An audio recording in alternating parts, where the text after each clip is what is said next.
Welcome back to our channel. Hello everyone, आज हम class 3 Hindi grammar book का first chapter भाषा पढ़ेंगे। फर्स्ट चैप्टर भाषा को इंग्लिश में लैंग्वेज कहते हैं। पाठ से सीखेंगे भाषा की समझ, भाषा के रूप। बच्चों, आप सभी इन इमोजी मित्रों से परिचित हैं। प्रत्येक इमोजी के नीचे दिए गए रिक्त स्थान में उस इमोजी का भाव लिखें। यहाँ पर जो इमोजी है उनके भाव को यहाँ पर लिखना है। यह हंस रहा है, यह उदास है, ये गुस्से में है। बच्चों, आपने चित्र के अनुसार भावों को लिखा, किंतु इनके द्वारा मन का प्रत्येक भाषा प्रकट नहीं किया जा सकता है। यहाँ पर जो आपने इस इमोजी के अनुसार जो भावों को लिखे हैं, पर इनके द्वारा इनके किया गया भाव प्रकट नहीं कर सकते हैं। सभी प्राणी अपनी बात समझाने के लिए कुछ ध्वनियों का प्रयोग करते हैं। सभी प्राणी अपने भाषा को समझाने के लिए अलग अलग ध्वनियों का प्रयोग करते हैं। ये ध्वनियाँ सांकेतिक, मौखिक व लिखित होती है। वो ध्वनियाँ सांकेतिक होती है या मौखिक होती है या लिखित होती है। पशु पक्षी भी अलग अलग ध्वनियाँ निकालकर अपने मन की बात प्रकट करते हैं, लेकिन उसे भाषा नहीं कहते हैं। जैसे पशु पक्षियाँ अलग अलग ध्वनियाँ निकालकर अपनी बात प्रकट करती है, पर उसको भाषा नहीं कहते हैं। भाषा केवल मनुष्य बोलते हैं। भाषा सिर्फ मनुष्य बोलते हैं। अपनी बात को समझाने के लिए हम संकेतों का प्रयोग करते हैं, तो उसे सांकेतिक भाषा कहते हैं। अपनी बात समझाने के लिए जो हम संकेत करते हैं उसे सांकेतिक भाषा कहते हैं। इन चित्रों को देखिए व पढ़िए। किसी तालाब में एक कछुआ रहता था। बच्चे कहानी सुन रहे हैं। माँ, मुझे भूख लगी है। बच्चा माँ से बात कर रहा है। भव्या पुस्तक पढ़ रही है। अंतुल लिखकर गृह कार्य कर रहा है। हम सभी सुनकर, बोलकर, पढ़कर और लिखकर अपनी बात दूसरों तक पहुँचाते हैं तथा दूसरे की बात जानते हैं। हम सुनकर, बोलकर, पढ़कर और लिखकर दूसरों को बात पहुँचाते हैं और हम उनके बात सुनते हैं। इसे ही भाषा कहते हैं। इसको ही भाषा कहते हैं। एक दूसरे की बात को समझाने का साधन भाषा होता है। भाषा के रूप। भाषा के दो रूप होते हैं। भाषा, मौखिक भाषा, लिखित भाषा। मौखिक भाषा का मतलब होता है बोलकर बताना और लिखित भाषा का मतलब होता है लिखकर बताना। मौखिक भाषा, बोलकर अपनी बात को दूसरे तक पहुंचाना और सुनकर दूसरे की बात को समझना ही मौखिक भाषा होता है। अगर हम दूसरों को अपनी बात बोलकर बोलते हैं और किसी की बात सुनकर समझते हैं, उसको मौखिक भाषा कहते हैं। लिखित भाषा, लिखकर अपनी बात को दूसरों तक पहुंचाना और पढ़कर दूसरे की बात को समझना ही लिखित भाषा है। किसी को हम लिखकर बात पहुंचाते हैं और पढ़कर दूसरों की बात समझते हैं, उसको लिखित भाषा कहते हैं। सभी देशों की अलग अलग भाषाएं होती हैं। जैसे चीन की चीनी, जापान की जापानी। भारत में भी अनेक भाषाएं बोली जाती हैं। कुछ के नाम हैं हिंदी, पंजाबी, तमिल, गुजराती, मराठी आदि।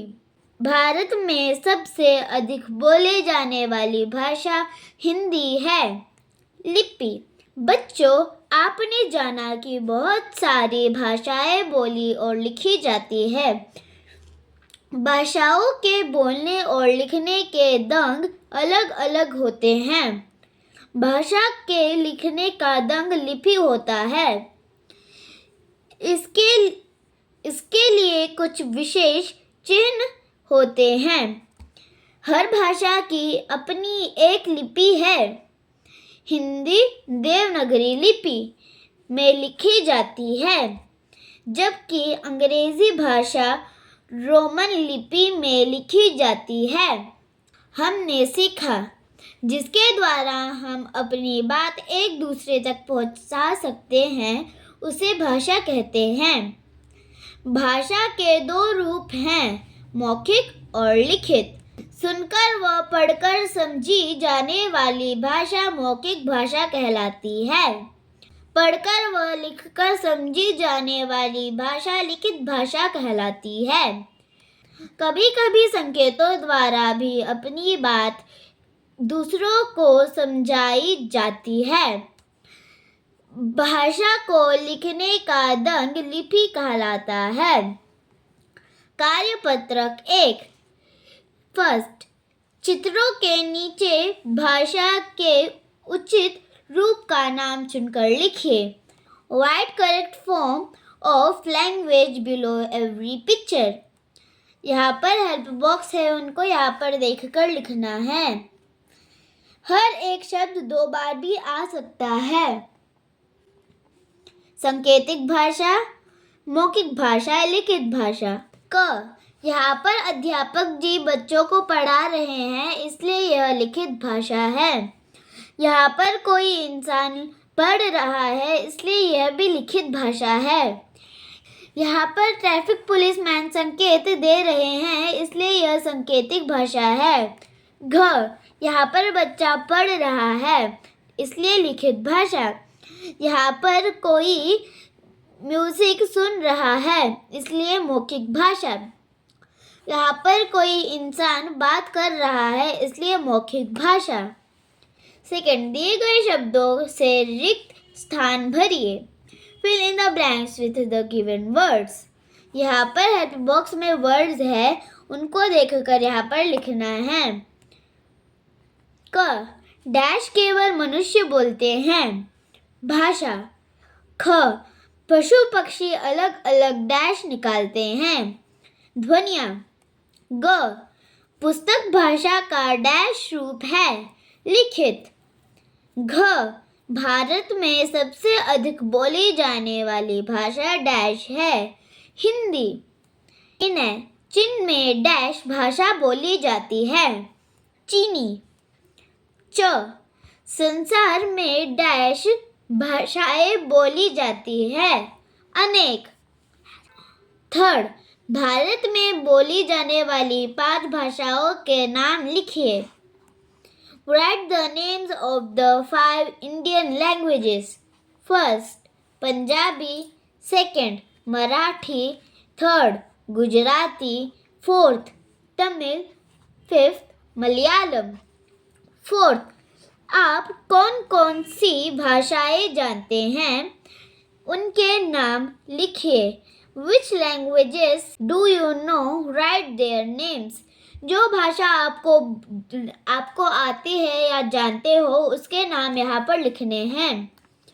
फिफ्थ, सही वाक्य के आगे सही का निशान और गलत के आगे गलत का निशान लगाइए, टिक और क्रॉस। क, बच्चा रो रहा है, यह संकेत भाषा है, क्रॉस। ख, टीवी पर समाचार सुनना मौखिक भाषा है, टिक। ग, रेलगाड़ी की आवाज ध्वनि है, भाषा नहीं, टिक। घ, आपस में बातचीत करना लिखित भाषा है, क्रॉस। इन्हें किसी को पत्र लिखना लिखित भाषा है, टिक। च, समाचार पत्र पढ़ना मौखिक भाषा है, क्रॉस। छ, दोस्त से बातचीत करना लिखित भाषा है। क्रॉस। 6. कौन सी भाषा कहाँ बोली जाती है? रेखा खींचकर मिलाइए। Match the columns according to language and place. Punjabi Punjab, Marathi Maharashtra, चीनी चीन, तमिल तमिलनाडु, गुजराती गुजरात। 7. जिन कामों के लिए भाषा की ज़रूरत है उन पर टिक सही का निशान लगाइए। Tick the work which needs language. पहले में एक लड़की सो रही है, ये इसलिए ये मौखिक भाषा नहीं है। सेकंड, यहाँ पर एक व्यक्ति पढ़ रहा है, इसलिए यह टिक। यहाँ पर एक लड़की दौड़ रही है, इसलिए कुछ नहीं आएगा। यहाँ पर एक औरत फोन में बात कर रही है, इसलिए टिक। यहाँ पर एक अंकल खाना खा रहे हैं, इसलिए यहाँ पर कुछ नहीं आएगा। यहाँ पर एक बच्ची कुछ लिख रही है, इसलिए टिक। 8. सही शब्द चुनकर खाली स्थान भरिए। Fill in the blanks with the correct words. क.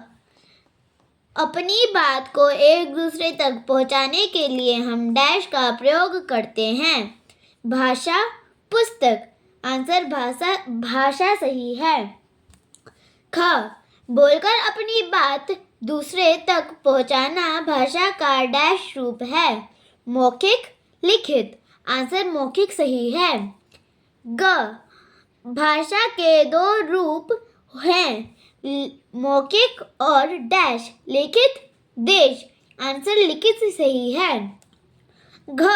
मम्मी जी का कविता लिखना भाषा का डैश रूप है, लिखित मौखिक। आंसर लिखित सही है। इण. भारत में डैश भाषाएं बोली जाती हैं। आंसर अनेक सही है। आज हमारा क्लास 3 हिंदी ग्रामर बुक का फर्स्ट चैप्टर पूरा कंप्लीट हो गया है। Thank you for watching. Please like share and subscribe my channel.